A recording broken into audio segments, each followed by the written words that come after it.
Así que voy a hacer un repaso breve de lo que estudiamos anoche. ¿Qué profecía estudiamos anoche para los que estuvieron? La profecía de Daniel, el capítulo 7. Vamos a repasar los eventos importantes de Daniel 7.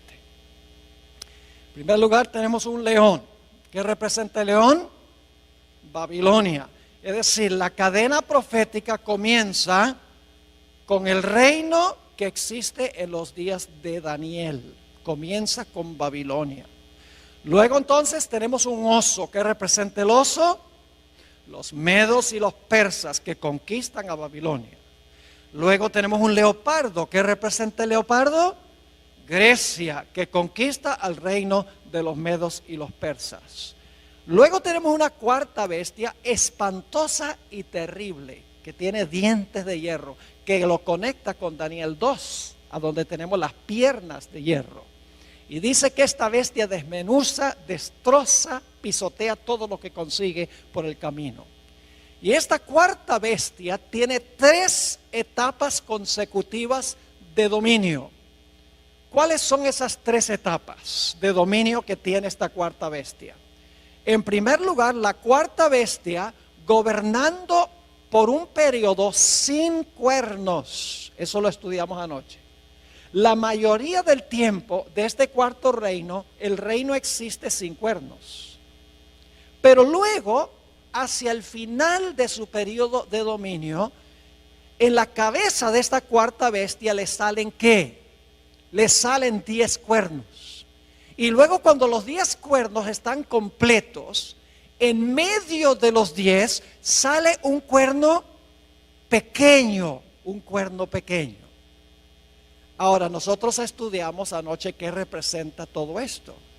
La cuarta bestia representa el imperio romano, sin cuernos.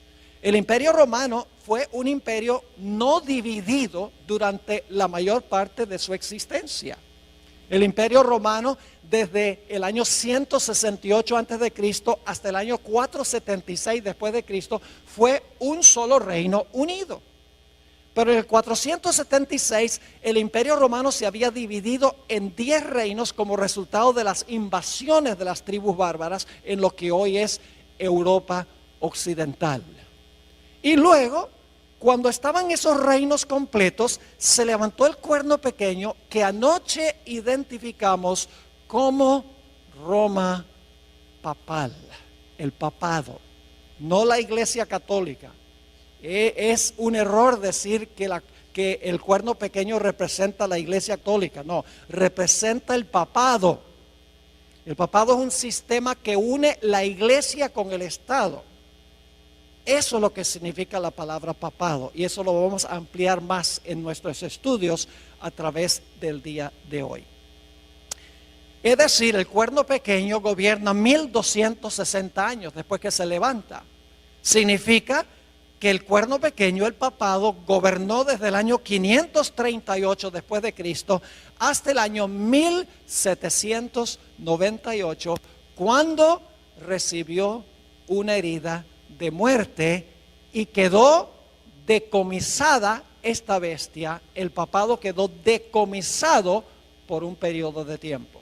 Es decir, Daniel 7 nos ha llevado en la cadena profética a través de Babilonia, Medo-Persia, Grecia, el imperio romano dividido y el dominio papal hasta 1798. Es lo que se conoce como el método histórico de estudiar las profecías. No tenemos que adivinar, porque sabemos a dónde comienza la profecía. La profecía comienza con Babilonia en los días de Daniel. Sabemos dónde termina finalmente la profecía, aunque no incluimos eso anoche. Termina cuando Cristo toma el reino en Daniel 7. Y entonces podemos seguir la trayectoria desde su comienzo. Todos los reinos que se levantan en secuencia, podemos seguir la trayectoria hasta que la profecía alcanza su clímax. Sabemos a dónde estamos en cada etapa de la historia o de la cadena profética. Es un método matemático, un método sistemático, un método contextual de estudiar las profecías. Ahora, esta mañana queremos estudiar otra profecía paralela a la profecía de Daniel 7. Me refiero a Apocalipsis 13 y los versículos 1 al 10. Apocalipsis 13 y el versículo 1 al 10. Ahora vamos a leer los versículos 1 y 2 e inmediatamente vamos a ver la conexión con Daniel 7. Es decir, al leer estos dos versículos no nos va a caber duda alguna que hay una conexión entre Apocalipsis 13 y Daniel 7. Vamos a leer los versículos 1 y 2. Dice aquí Juan: me paré sobre la arena del mar y vi subir del mar una bestia que tenía 7 cabezas y 10 cuernos, y en sus cuernos 10 diademas, y sobre sus cabezas un nombre blasfemo. Y la bestia que vi era semejante a un leopardo, y sus pies como de oso, y su boca como boca de león, y el dragón le dio su poder y su trono y grande autoridad. ¿Cuántas bestias se mencionan aquí en el versículo 2? 4. ¿Se dieron cuenta o no? ¿Hay un león, sí o no? Sí. ¿Hay un oso? ¿Cómo no? ¿Hay un leopardo? ¿Hay una bestia espantosa y terrible? ¿Qué se le llama? ¿El qué? El dragón. ¿Cuántos cuernos tenía este dragón de Apocalipsis 13? Hay que regresar al capítulo 12, a donde habla de un dragón que trata de matar a un bebé y dice que ese dragón tiene 10 cuernos. Es decir, este dragón tiene 10 cuernos como el dragón de Daniel el capítulo 7. Pero hay algo interesante en Apocalipsis 13:2, y es que mientras que en Daniel las bestias tienen cierto orden: león, oso, leopardo y dragón, en Apocalipsis el capítulo 13 las bestias se presentan en orden inverso: dragón, leopardo, oso y león. Y uno se pregunta, ¿por qué en Daniel empieza con el león y termina con el dragón, mientras que en Apocalipsis el capítulo 13 comienza con el dragón y termina con el león? La razón es muy sencilla. Daniel está viviendo en el periodo del león y está mirando hacia adelante, mientras que Juan está viviendo en el periodo del dragón, el imperio romano, y está mirando hacia atrás. Esto demuestra claramente la trayectoria profética. Ahora, hay un punto crucial que quiero recalcar, y es que la bestia de Apocalipsis 13 representa lo mismo que el cuerno pequeño. Esa es una premisa básica. El cuerno pequeño y la bestia representan el mismo poder. Y ustedes dirán, pastor, ¿cómo sabe usted que el cuerno pequeño y la bestia representan el mismo poder? Hay 3 razones por las cuales sabemos que el cuerno pequeño y la bestia representan el mismo poder histórico. La primera razón es que el cuerno pequeño y la bestia están en el mismo punto de la secuencia. En Daniel 7 tenemos león, oso, leopardo, dragón, 10 cuernos, cuerno pequeño. Mientras que en Apocalipsis el capítulo 13 tenemos también león, oso, leopardo, dragón, 10 cuernos, bestia. Es decir, la bestia se encuentra en la misma secuencia, en el mismo lugar en la secuencia que el cuerno pequeño.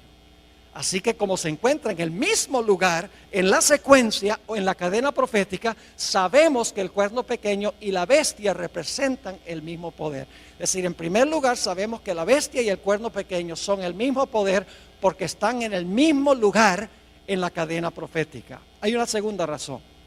La segunda razón es que el cuerno pequeño y la bestia desempeñan las mismas actividades, tienen las mismas características.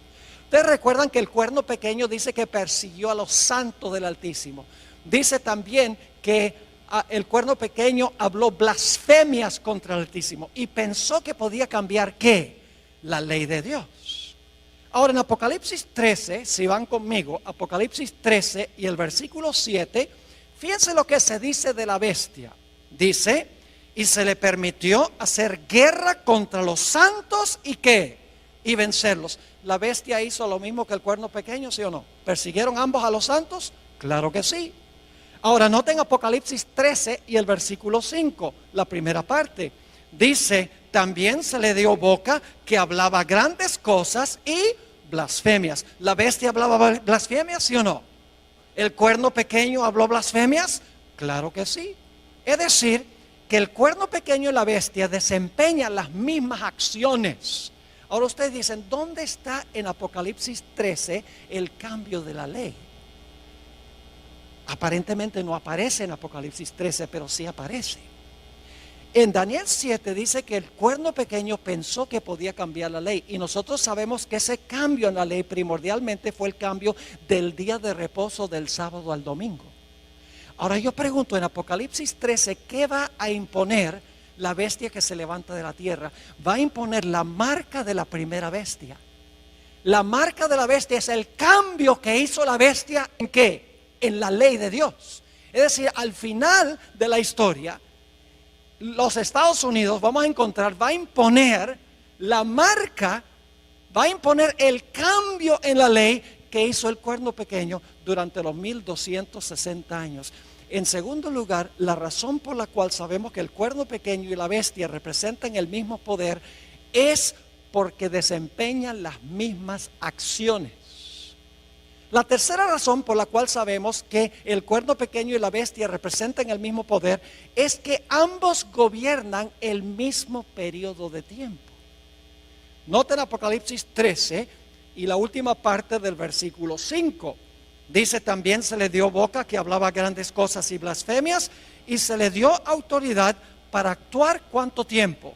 42 meses. Inmediatamente alguien dice, ese no es el mismo periodo de tiempo, porque el cuerno pequeño gobernó por tiempos, la mitad de un tiempo. Aquí dice que la bestia gobernó por 42 meses. No es lo mismo. Claro que es lo mismo. Se expresa en forma distinta. Anoche vimos que tiempos, la mitad de un tiempo son ¿cuántos años? 3 años y medio. ¿Cuántos días tiene el año bíblico? 360. ¿Quiere decir que iba a gobernar cuánto tiempo? 3 años y medio por 360 da ¿cuánto? 1260. Ahora, si el año bíblico tiene 360 días, ¿cuántos días tiene el mes bíblico? 30. Y dimos evidencia para eso anoche. Ahora, 42 meses multiplicado por 30 días, cada mes, ¿cuánto nos da? 1260 días. Y por si acaso todavía no lo creen, en Apocalipsis 12 claramente dice que la mujer tuvo que huir al desierto porque estaba siendo perseguida y tuvo que huir por 1260 días. 3 formas de comprobar lo mismo. Tiempo es la mitad de un tiempo, 42 meses y 1260 días. Y días representan ¿qué? Años en las profecías. Así que sabemos por 3 razones que el cuerno pequeño y la bestia son lo mismo. Número 1, están en el mismo lugar en la secuencia o en la cadena profética. Número 2, desempeñan las mismas actividades y tienen las mismas características. Número 3, gobiernan durante el mismo periodo de tiempo. Y ustedes dicen, pastor, ¿por qué está enfatizando tanto que el cuerno pequeño y la bestia son lo mismo? Porque Apocalipsis 13 agrega detalles en cuanto al futuro del cuerno pequeño que no están en Daniel 7. Apocalipsis 13 expande lo que está en Daniel 7. Nos da una etapa final del cuerno pequeño que no se encuentra explícitamente en Daniel el capítulo 7. El dominio del cuerno pequeño en su primera etapa terminó en el año 1798. En Apocalipsis 13:10 encontramos una descripción de la terminación de los 1260 años. Dice allí, si alguno lleva en cautividad, va en cautividad. Si alguno mata a espada debe ser muerto. Aquí está la paciencia y la fe de los santos. Cuando terminaron los 1260 años, la Biblia dice que el poder que había llevado cautivo, ahora fue cautivo. El poder que había matado con la espada, ahora es muerto con la espada. Cautiverio y espada son el castigo de la bestia que gobernó durante un periodo de 42 meses.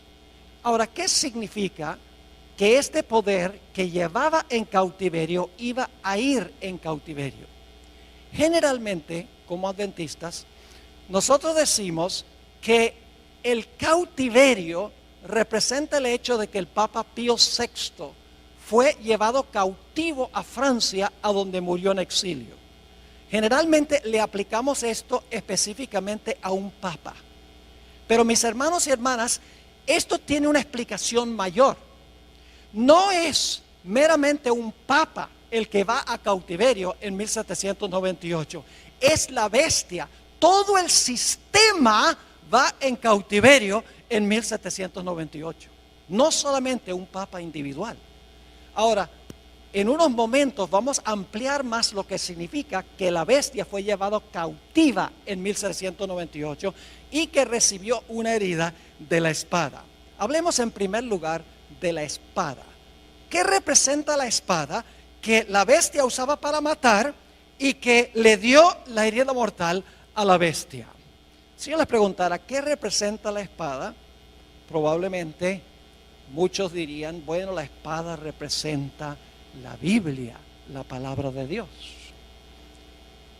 Y en verdad en la Biblia, la espada representa la palabra de Dios. No podemos negar eso. Porque el apóstol Pablo dice en Efesios 6:17 que tomad el yelmo de la salvación y la espada del Espíritu, que es la palabra de Dios. Es decir, en la Biblia la espada puede representar la palabra de Dios, pero aquí en este pasaje no representa la espada la palabra de Dios. La espada que hirió a la bestia no es la Biblia, no es la palabra de Dios. Y usted dice, pero pastor, si claramente Pablo dice que la espada del Espíritu es la palabra de Dios. Escuchen bien, hermanos y hermanas, en la Biblia los símbolos no siempre significan lo mismo. Por ejemplo, si yo les preguntara qué representa un león, ¿qué me dirían? ¿Un león puede representar a Jesús? El león de la tribu de Judá. ¿Puede representar a Satanás? Anda cual león rugiente buscando a quien devorar. ¿Puede representar a Babilonia? ¿Puede representar a Judá, hijo de Jacob? Nada más porque encuentra la palabra león, no significa que la palabra león representa lo mismo a través de toda la Biblia. Si yo les preguntara qué representa levadura, ¿qué me dirían? La gente dice pecado, pero no solamente representa el pecado, porque en la parábola que dio Jesús de la levadura, donde se coloca la levadura en la masa y la masa crece, la lección de Jesús es que cuando el Espíritu Santo está en la iglesia crece. Es decir, levadura allí no significa pecado. No podemos creer que cuando se coloca el pecado en la iglesia crece. No, cuando se coloca el Espíritu Santo la iglesia crece. Otro ejemplo, la expresión hijos de Dios. Algunas personas dicen, en el libro de Job dice que vinieron a presentarse los hijos de Dios delante de Jehová, entre los cuales vino Satán. Claramente son ángeles. Así que dicen, en Génesis 6, cuando dice que los hijos de Dios vieron que las hijas de los hombres eran hermosas, entonces esos fueron ángeles que cohabitaron con mujeres humanas. ¿Han oído esa interpretación? Y luego produjeron un híbrido que era parte ángel y parte ángel caído y parte humano. Pero lo que están haciendo es cometiendo el error de decir que la expresión hijo de Dios significa lo mismo en todos los contextos. Yo pregunto, la expresión hijo de Dios puede significar otra cosa en otros contextos. Nosotros somos hijos de Dios. Mirad cuál amor nos ha dado el Padre, que seamos llamados hijos de Dios. Entonces todos somos angelitos. No, la expresión hijos de Dios varía de acuerdo al contexto en el cual se encuentra. Así que cuando aquí dice que la espada hirió a la bestia, nada más porque Pablo dice que la espada del Espíritu es la palabra de Dios, no significa que aquí la espada representa la Biblia o la palabra de Dios. Aquí la espada no puede representar la palabra de Dios. Y usted dice, ¿por qué no? Escuchen bien. Dice que la bestia usaba la espada para matar.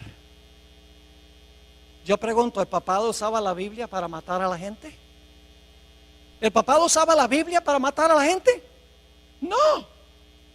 Así que podemos saber que esta espada que hirió a la bestia no puede ser la Biblia, porque dice que la espada que la bestia usaba para herir es la misma espada que le iba a dar la herida mortal. Entonces, claro, la clave es ¿qué representa entonces en Apocalipsis 13 la espada? La Biblia le da otra explicación a la espada. Romanos 13 y el versículo 1 al 4 habla de otra interpretación de lo que es la espada. Y esta interpretación se aplica a Apocalipsis 13. Dice allí en Romanos 13, 1 al 4, sométase toda persona a las autoridades superiores. ¿Quiénes son las autoridades superiores? El gobierno, muy bien, el poder civil. Porque no hay autoridad sino de parte de Dios.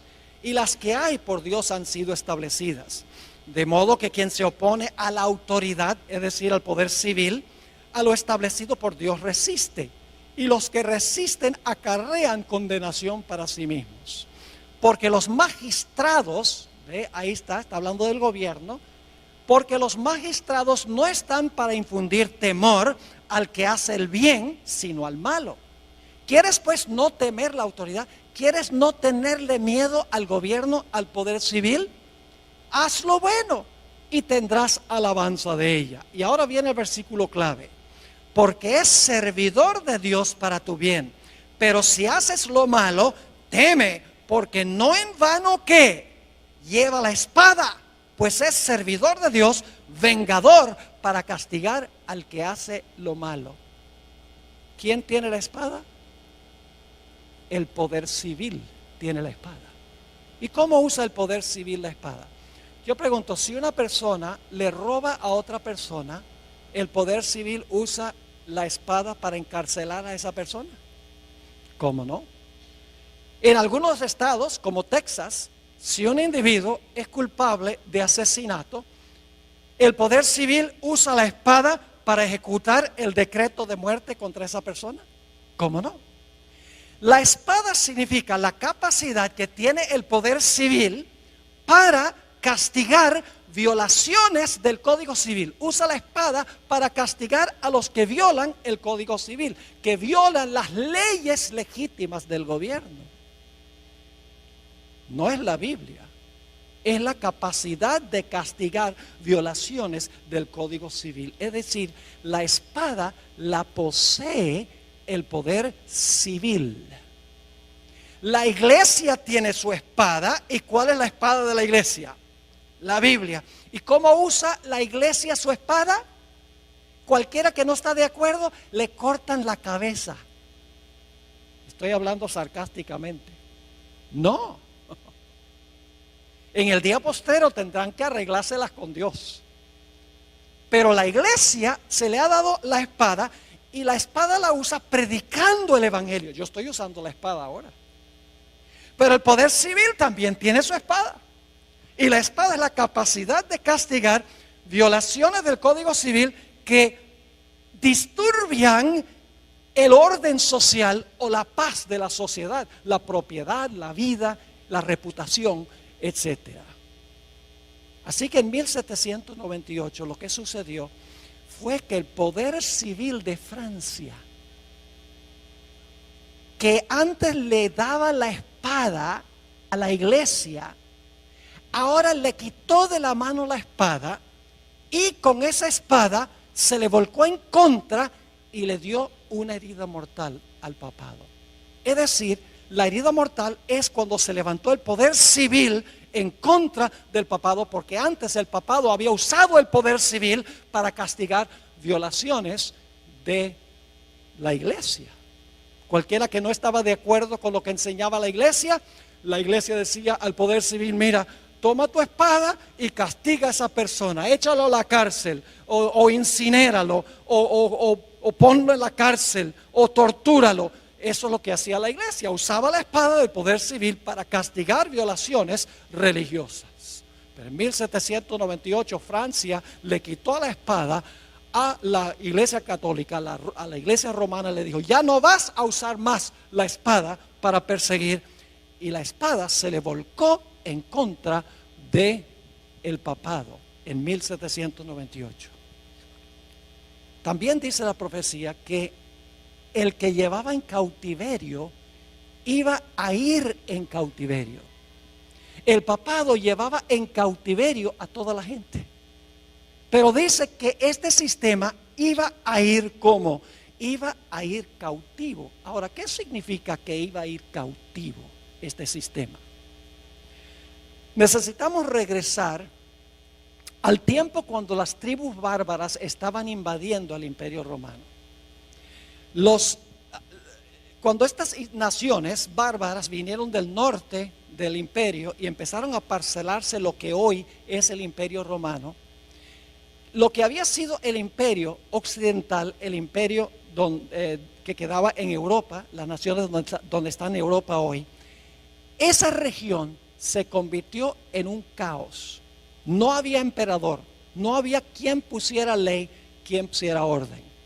Y por lo tanto, las tribus bárbaras le pidieron al obispo de Roma, que su religión se había proliferado por todo el imperio para ese tiempo, le dijeron: ¿por qué no pones tú la ley y el orden aquí en el imperio? Porque todo está en caos. Y de esa manera el obispo de Roma, que hoy conocemos como Papa, no solamente comenzó a gobernar en cosas religiosas, no solamente era el líder de la iglesia, sino que también se convirtió en el líder civil. Ahora, antes de que el papado ascendiera al trono temporal, el papado estaba atado, es decir, la bestia estaba atada y no podía desempeñar sus acciones. Pero cuando se quitó la restricción del imperio y el papado pudo subir al trono temporal, el papado ahora quedó libre para perseguir y desempeñar las acciones que dice la profecía. Es decir, lo que significa que este poder estaba atado, significa que los poderes civiles están en función y por lo tanto, estando los poderes civiles en función, el papado no puede dominar en asuntos civiles. El quitar la restricción significa que ahora los poderes civiles le rinden su apoyo al papado para que el papado pueda desempeñar sus funciones. Quiero leerles un par de citas de un cardenal de la Iglesia Católica, Enrique Eduardo Manning, a donde él explica lo que acabo de describir. Dice lo siguiente: cuando las tribus bárbaras, y yo no sé si vamos a tener esto en la pantalla para que la gente pueda ver esta cita, tal vez no la vamos a tener, pero voy a leerlo de todas maneras. Dice que cuando las tribus bárbaras invadieron el imperio, escuchen bien, los pontífices se hallaron solos porque ya no había emperador. Como la única fuente del orden, la paz, la ley y la seguridad.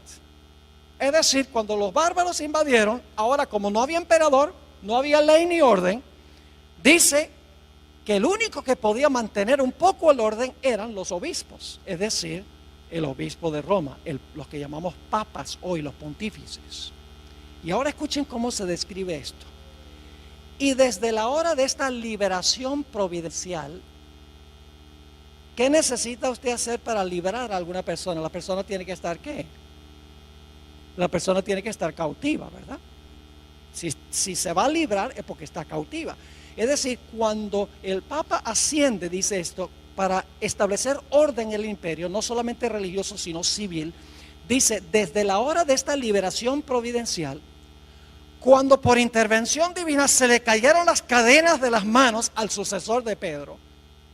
Es decir, cuando ahora el papado no solo gobierna en asuntos religiosos, sino en asuntos civiles, dice que se le caen las cadenas de las manos al sucesor de Pedro, porque antes estaba ¿qué? Encadenado.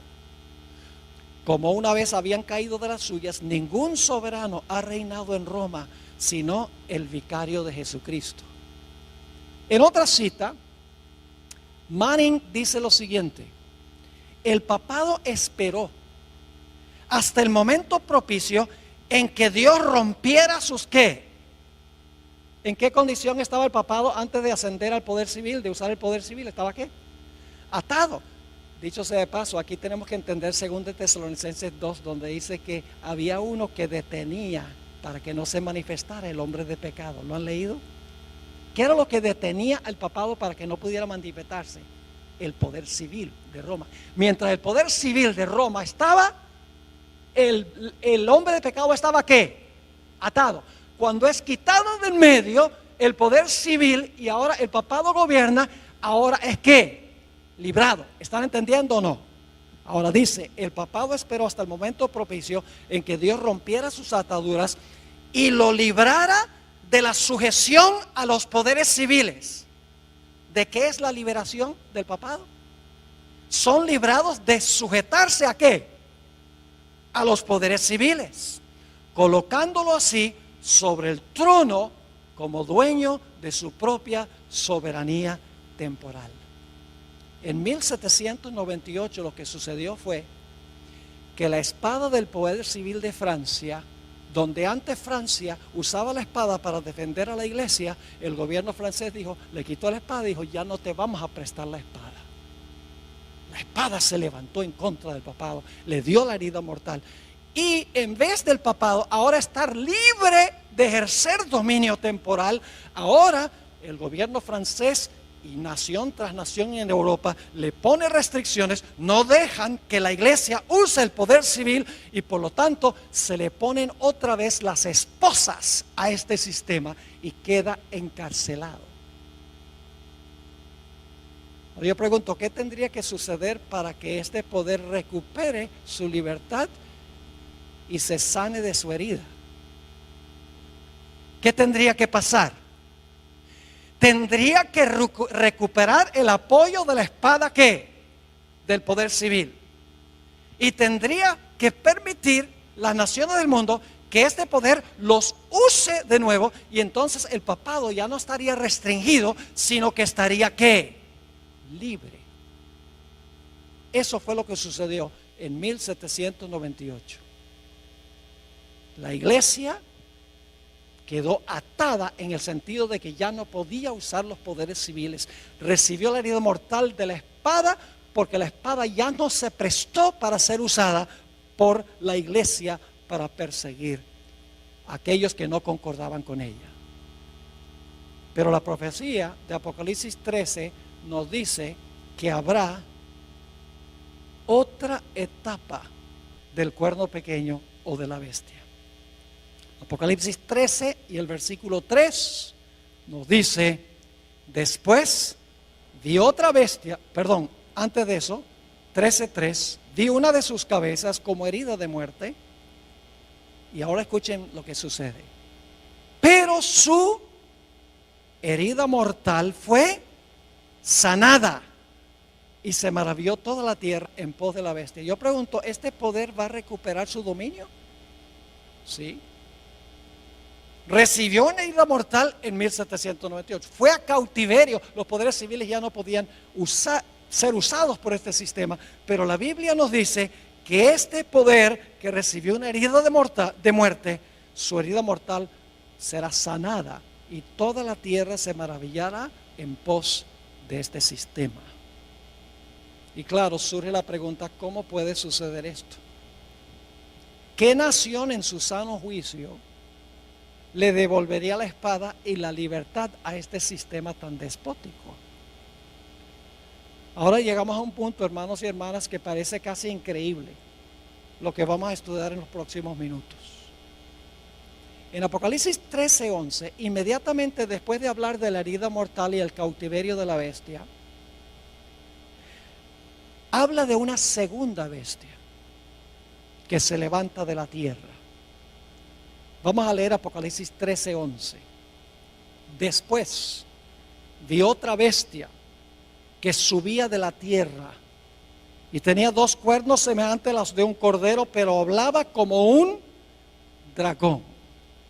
Ahora, ¿qué representa esta segunda bestia de Apocalipsis 13? Les voy a dar las características rapidito. En primer lugar, tiene que levantarse alrededor del año 1798. Porque dice que después de ver a la primera bestia, vio levantarse a esta segunda bestia. Es decir, este poder tiene que levantarse alrededor del año 1798, cuando la primera bestia recibe su herida mortal. En segundo lugar, esta bestia que se levanta de la tierra tiene que levantarse en un lugar distinto que las primeras bestias. Las primeras 4 bestias se levantaron en Asia y en Europa. Los primeros 2 poderes son asiáticos. Los 2 siguientes poderes son europeos. Pero esta bestia no se levanta del mar a donde se levantaron las primeras bestias. Se levanta de la tierra. Tiene que levantarse en otro sitio distinto. Este poder tiene que ser una superpotencia mundial políticamente, porque va a mandar a todo el mundo a adorar a la primera bestia. Tiene que ser una potencia económica, porque va a poder prohibir comprar y vender a nivel global. Tiene que ser una superpotencia militar, porque va a imponer el decreto de muerte contra aquellos que no adoren a la primera bestia y reciban su marca.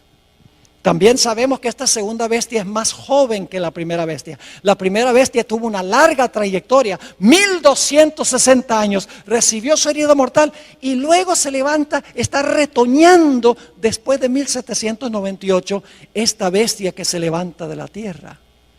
La segunda bestia es más joven que la primera bestia, pero es contemporánea con la primera bestia.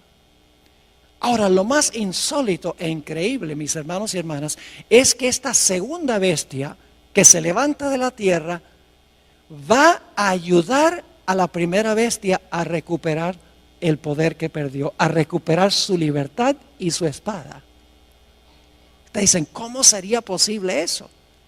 Que esta nación, porque una bestia representa una nación, que se levanta alrededor del año 1798, una superpotencia económica, política, militar, que no se levanta ni en Asia ni en Europa, que esa nación lo que va a hacer es ayudar a la primera bestia a recuperar la espada y a salir de la cárcel. ¿Cómo es posible tal cosa? Es lo que la profecía dice. Ahora escuchen, las bestias de Daniel 7, cada una pelea con la bestia anterior para quitarle el poder. El oso acaba con el león. El leopardo acaba con el oso. Y la bestia espantosa y terrible acaba con el leopardo. Pero la función de esta bestia que se levanta de la tierra no es pelear contra la bestia anterior, sino ayudarle a recuperar su poder. Y usted dice, ¿cómo sabe eso? Hermanos y hermanas, porque la profecía dice que todo lo que hace esta segunda bestia es para complacer a la primera. No para pelear con la primera, sino para complacerla. Vamos a notar los detalles. Apocalipsis 13, 12. Apocalipsis 13, 12. Hablando de esta segunda bestia, dice, y ejerce toda la autoridad ¿de quién? De la primera bestia. ¿Por autoridad de quién gobierna la segunda bestia? De la primera. Dice, ejerce toda la autoridad de la primera bestia y luego dice, en presencia de ella. Esa expresión, según algunas versiones, significa a favor de ella. Es decir, esta bestia que se levanta de la tierra, en primer lugar, ejerce la autoridad de la primera bestia. Todo lo que hace es con el fin de favorecer a la primera bestia. Y luego sigue diciendo, y hace que la tierra y los moradores de ella adoren a la primera bestia. Fíjese, ejerce la autoridad de la primera bestia. Lo que hace, lo hace en presencia de la primera bestia. Además de eso, manda a todos a adorar a la primera bestia. ¿Y sabe qué más hace? Una imagen de la primera bestia. Impone la marca de la primera bestia. ¿Cuál es la función de esta segunda bestia? Todo lo que hace es para ayudar a la primera bestia a recuperar el poder que perdió cuando recibió la herida mortal. Yo pregunto, ¿cuál nación sería esta? Una nación que no es asiática ni europea, una nación que es una superpotencia económica, militar y política, una nación que se levantó alrededor del año 1798 en otro lugar distinto. ¿Cuál es la única nación que puede estar representada aquí? No cabe duda, las características indican claramente que esta nación representa a los Estados Unidos de América. Dice, pastor, esto es ridículo. Usted está diciendo que los Estados Unidos, que incorporó en su constitución la libertad civil y religiosa, que le va a devolver al papado su libertad y le va a brindar otra vez la espada del poder civil para perseguir a los que no están de acuerdo con lo que enseña y practica la iglesia. Pastor, eso es ridículo. Nunca podría pasar en este país de la libertad. Yo pregunto, ¿en qué se parece un cordero a un dragón? En nada. Esta es una bestia contradictoria. Porque mientras que tiene dos cuernos como de cordero, ¿qué hace? Habla como dragón. Ahora necesitamos dedicar unos minutos a hablar de la característica principal que yo veo aquí que necesitamos entender. Los dos cuernos como de cordero que tiene esta bestia. La bestia esta representa a los Estados Unidos. Las características son demasiado claras. Y dice que esta bestia tiene dos cuernos como de cordero. Ahora la pregunta clave es, ¿qué representan los dos cuernos como de cordero? El paralelo más cercano que tenemos se encuentra en Daniel 8. Así que vamos a Daniel 8, el capítulo 8 y el versículo 3. Ahí encontramos un carnero. ¿Y cuántos cuernos tiene el carnero? Dos cuernos tiene el carnero. Es una sola nación, porque es un solo carnero. Pero ese solo carnero tiene ¿qué? Tiene dos cuernos. Dice allí, en Daniel 8:3, alcé los ojos y miré. Y he aquí un carnero, una sola bestia, que estaba delante del río y tenía dos cuernos. Y aunque los cuernos eran altos, uno era más alto que el otro y el más alto creció después. Así que quiero que se imaginen un carnero, que es un cordero macho. El carnero tiene dos cuernos, una nación con dos cuernos. Ahora la pregunta clave es, ¿qué representan los dos cuernos? Los dos cuernos representan dos reinos en esa misma nación. Noten el versículo 20. El versículo 20 tiene la explicación. Dice, en cuanto al carnero que viste, que tenía dos cuernos, estos son los reyes ¿de qué? De Media y de Persia.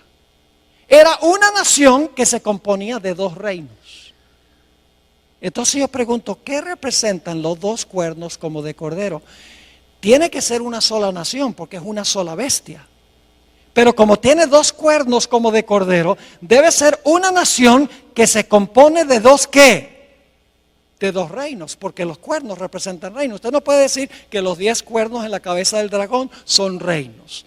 Y los dos cuernos aquí en la cabeza del carnero son reinos. Pero en Apocalipsis 13, entonces los dos cuernos no son reinos. Cuernos en cabeza de bestia son reinos. Es decir, esta bestia de Apocalipsis 13 es una sola nación, una sola bestia, pero en esa nación existen lado a lado dos reinos. Y lo importante que queremos notar es que son dos cuernos como de cordero. Son dos reinos, los mismos dos reinos que reconoció Jesús, el Cordero de Dios, porque la palabra cordero aparece 29 veces en Apocalipsis y siempre se refiere a Jesús. Es decir, los dos cuernos representan los dos reinos que reconoció Jesús, el Cordero de Dios. E inmediatamente nos preguntamos, ¿cuáles dos reinos reconoció Jesús, el Cordero de Dios? La Biblia lo dice. Mateo 22, versículo 19 al 21. Mateo 22 y el versículo 19 al 21. Aquí Jesús claramente dijo que representan los cuernos. le traen una moneda del tributo a Jesús y le dicen, ¿debemos devolverle los taxes a César, sí o no? Y fíjense lo que dice Jesús: mostradme la moneda del tributo. Y ellos le presentaron un denario. Entonces le dijo, ¿de quién es esta imagen y la inscripción? Es decir, la cara de quién y el nombre de quién está en esta moneda. Le dijeron, de César. Y les dijo, dad pues a César lo que es de César y a Dios lo que es de Dios. ¿Cuántos reinos reconoció Jesús el Cordero de Dios? 2. El de César sería el poder, ¿qué? Civil. Y el de Dios sería lo que llamamos la iglesia. Es decir, los 2 reinos que reconoció Jesús es el reino de la iglesia y el reino del Estado. ¿Deben estar juntos o separados? Separados. Por ejemplo, ¿qué obligación financiera tenemos nosotros con la iglesia? El diezmo. ¿Y qué obligación financiera tenemos con el poder civil? Los impuestos. Yo pregunto, ¿sería apropiado que la iglesia le dijera al poder civil, mira, danos un porcentaje de los taxes? No. ¿Sería lícito que el poder civil le dijera a la iglesia, tienen que devolverme un 20% del diezmo? No. Cada reino funciona en su propia esfera, separado uno del otro. Es una sola nación, los Estados Unidos, pero en esa sola nación existen 2 reinos, la iglesia y el poder civil. ¿Y saben algo? Yo vivo en los Estados Unidos y soy ciudadano de 2 reinos. Yo soy ciudadano de los Estados Unidos porque nací en Wisconsin. Y soy ciudadano de la iglesia también porque me bautizó y soy miembro de la Iglesia Adventista del Séptimo Día. En una misma nación pertenezco a 2 reinos, la iglesia y también el Estado. ¿Están entendiendo lo que significan los 2 cuernos? Representa el hecho de que en una sola nación, los Estados Unidos, va a existir la idea de 2 reinos separados uno del otro. El gobierno, el poder civil, y la iglesia, el poder religioso. Y escuchen bien, el Señor Jesucristo rehusó la idea de que la iglesia usara el poder civil, la espada del poder civil, para defender su reino. Desde un comienzo de su ministerio, el diablo le ofreció a Jesús todos los reinos del mundo. ¿Y qué dijo Jesús? Apártate de mí, Satanás. Yo no vine a tomar las riendas del poder civil, yo vine a establecer mi iglesia. Jesús reconoció la existencia de 2 reinos. Noten Juan 18:36. Aquí Jesús está en una entrevista personal con Pilato y Pilato le pregunta, bueno, ¿eres tú un rey, Jesús? Y fíjense lo que dijo Jesús. Mi reino no es de este mundo. ¿Cuántos reinos reconoció Jesús? 2. El de él y ¿cuál? El del mundo. Mi reino no es de este mundo. Si mi reino fuera de este mundo, mis servidores pelearían, usaría la espada, en otras palabras, para que yo no fuera entregado a los judíos, pero mi reino no es de aquí. Pero ¿saben lo que querían los judíos? Los judíos constantemente querían que Jesús se apropiara del poder civil, del poder del gobierno, que usara la espada para imponer su religión. Jesús dijo, yo no vine a eso. Yo vine a establecer un reino, mi iglesia. La hermana White dice que Jesús se mantuvo separado de la administración del gobierno civil de Roma. Nunca vemos a Jesús apelando a Roma para defender su reino. Jamás. Sus propios discípulos manifestaron que ellos querían usar la fuerza del poder civil para castigar al que no estaba de acuerdo con el reino de Jesús. Santiago y Juan, los hijos del trueno, cuando Jesús estaba en su último viaje a Jerusalén, Jesús quería pasar por algunas aldeas samaritanas para cortar camino a Jerusalén y pidió permiso y las aldeas dijeron, no puedes pasar por aquí. Santiago y Juan se indignaron. Y le dijeron a Jesús, ¿cómo se les ocurre a esas aldeas decirle no a nuestro Mesías? ¿Quieres que llamemos fuego del cielo y quememos esas ciudades? Querían usar la fuerza para imponer su religión. Cuando Jesús alimentó a los 5,000, Judas, el cabecilla, revolvió a la muchedumbre para que tomaran a Cristo y lo hicieran rey. La Biblia dice que Jesús se fue, no había venido para ser rey. Y cuando Jesús estaba en Getsemaní y vinieron a arrestar a Jesús, el apóstol Pedro saca la espada y le tira un zarpazo al siervo del sumo sacerdote y le cortó la oreja. Y créame, no le estaba tratando de cortar la oreja, le quería cortar la cabeza, pero le falló la puntería, porque era pescador y no soldado. ¿Y qué le dijo Jesús? Bien hecho, Pedro. Y le dijo a los otros discípulos, tomen ustedes también la espada, defiendan mi reino. No. Jesús dijo algo muy parecido a lo que leímos en Apocalipsis. Dijo, guarda tu espada en su lugar, porque el que mata la espada, a espada será muerto. Apocalipsis 13:10 está en los evangelios. El Señor Jesucristo no vino a este mundo para establecer su reino usando la espada del poder civil. Pero yo pregunto, después de algunos siglos, ¿qué hizo la iglesia?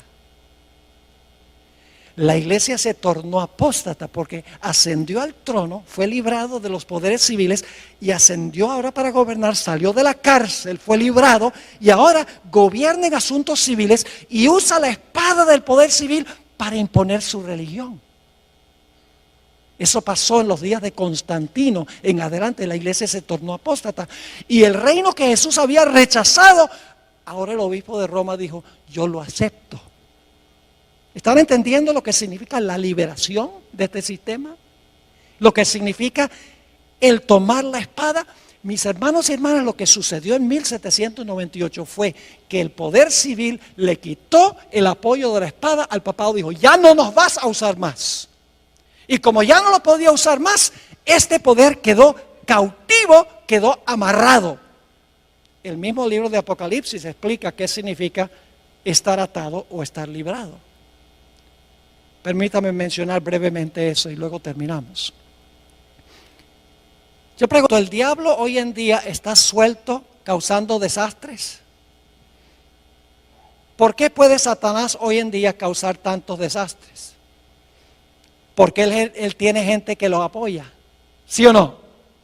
Mientras tiene sus gentes, primordialmente los reyes de la tierra, está libre. Pero ¿qué sucede en la segunda venida de Jesús? Todos los que lo apoyan, ¿qué? Van a quedar muertos. Y como resultado, ¿qué va a pasar con Satanás? Dice que desciende un ángel del cielo con una gran cadena en su mano y lo amarra y lo echa en la prisión. Cuando Satanás no tiene quien lo apoye, está atado. Pero yo pregunto, ¿después del milenio va a ser desatado? ¿Qué significa el hecho de que va a ser desatado? Significa que ahora todos los impíos van a ¿qué? A resucitar. Ahora tiene quien los apoye. Y por lo tanto dice, será soltado de su prisión. Cuando el papado tenía el apoyo de los poderes civiles, estaba ¿qué? Libre para hacer sus acciones que menciona la Escritura. Pero cuando recibió la herida mortal, cuando perdió el apoyo del poder civil, ¿qué sucedió? Quedó ¿qué? Atado. Pero yo pregunto, ¿va a llegar el momento en que va a ser desatado? Sí, cuando los poderes civiles le brinden otra vez su apoyo. ¿Me están entendiendo lo que estoy diciendo? Segundo de Tesalonicenses 2 es un capítulo supremamente importante para entender esto. Mis hermanos y hermanas, Jesús vino solo para establecer un reino espiritual, la iglesia.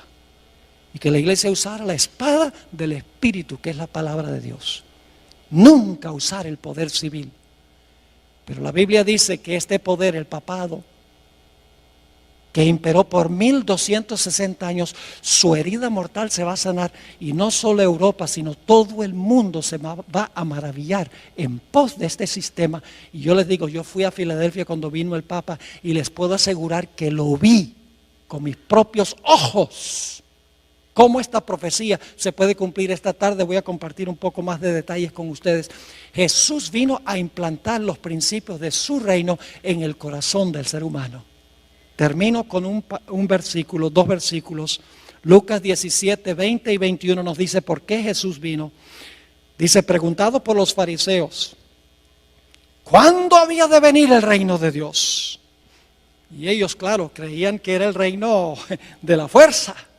Le respondió y dijo: el reino de Dios no vendrá con advertencia. La palabra significa no vendrá con una exhibición externa de poder. Ni dirán, helo aquí o helo allí. Porque he aquí, el reino de Dios está en vosotros. Una mejor traducción que entre es: el reino de Dios está en vosotros. Cristo vino a implantar los principios de su reino en el corazón humano. No vino a tomar las riendas del poder civil para imponer por la fuerza su religión. Vamos a repasar para colocar el marco de lo que vamos a hablar esta tarde. Babilonia, Medo-Persia, Grecia, el Imperio Romano dividido. El papado gobierna 1260 años. Recibe una herida mortal en 1798. Por un tiempo el poder está inactivo, pero mientras ese tiempo inactivo existe, se levanta otra nación. Cuando cae la primera en 1798, los Estados Unidos, y después de un periodo de inactividad, el poder que gobernó durante los 1260 años va a recuperar la espada y su libertad. ¿Dónde estamos en la cadena profética? Dígame usted, ¿dónde estamos en la cadena profética? Hermanos y hermanas, nosotros estamos ahora en la terminación del periodo de la herida mortal. El próximo evento, el evento final en la cadena profética, es cuando este sistema recupere la espada y la libertad. Y hoy hay señales que demuestran que eso está sucediendo. Bajo el pretexto del cambio climático, podría presentarles un tema de 1 hora nada más sobre eso. ¿Han oído ustedes del proyecto 2030 de las Naciones Unidas? Esto no es sensacionalismo, esto lo han puesto en forma escrita. Con el liderazgo del papado, la encíclica Laudato Si, todos los gobernantes del mundo en París, de las naciones del mundo, firmaron un acuerdo para acabar para el año 2030, y hay un montón de especificaciones, para el año 2030, acabar con el problema del cambio climático y acabar totalmente con la pobreza a nivel mundial. Y el que está detrás de eso es el Papa Francisco I. Todo el mundo, todos los reyes de la tierra están siguiendo la agenda de la Iglesia romana, como que han olvidado la historia. Nuestro propio presidente Barack Obama desconoce estas cosas, porque han olvidado la historia, ya sea voluntariamente o ya sea porque ignoran la historia. La Biblia dice que la van a repetir. Nosotros tenemos una función, hermanos y hermanas, y es proclamar estas cosas.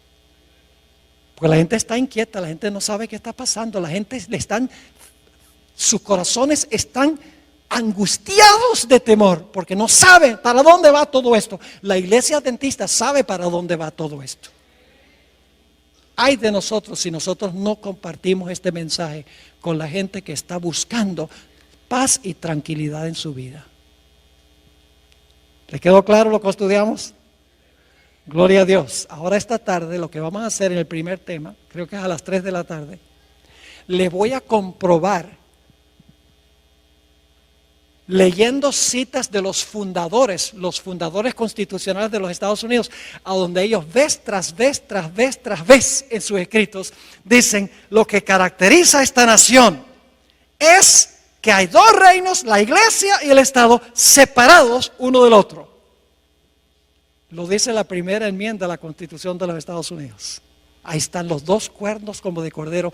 En la misma Constitución de los Estados Unidos están los dos cuernos. Y en los escritos de George Washington, está en los escritos de Benjamin Franklin, está en los escritos de James Madison, de Thomas Jefferson, de Juan Adams.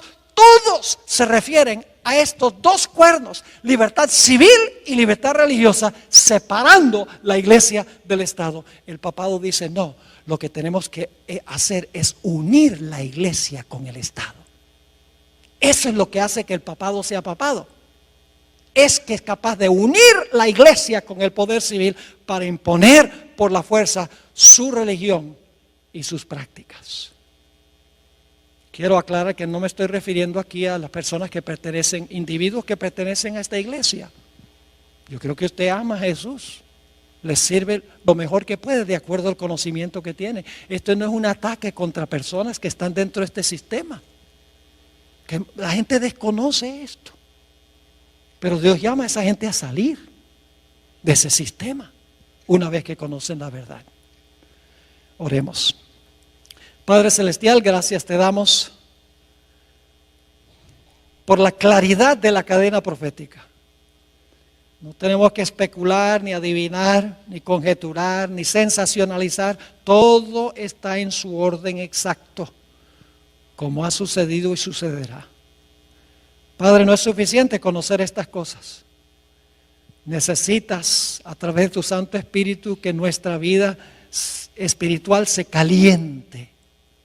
Que sintamos este celo por proclamarle al mundo estas grandes verdades. Para que puedan tener una relación más estrecha contigo y puedan formar un carácter a prueba de fuego. Gracias te damos, Señor, por el privilegio de estar en este lugar tan cómodo. Pronto este privilegio terminará. Ayúdanos, Señor, en estos tiempos de relativa prosperidad a aprovechar los privilegios que tú nos concedes y a cumplir nuestra responsabilidad. Gracias, Padre, por habernos acompañado y por acompañarnos esta tarde. Te lo pedimos en el precioso nombre de nuestro Señor y Salvador Jesús. Amén. Amén.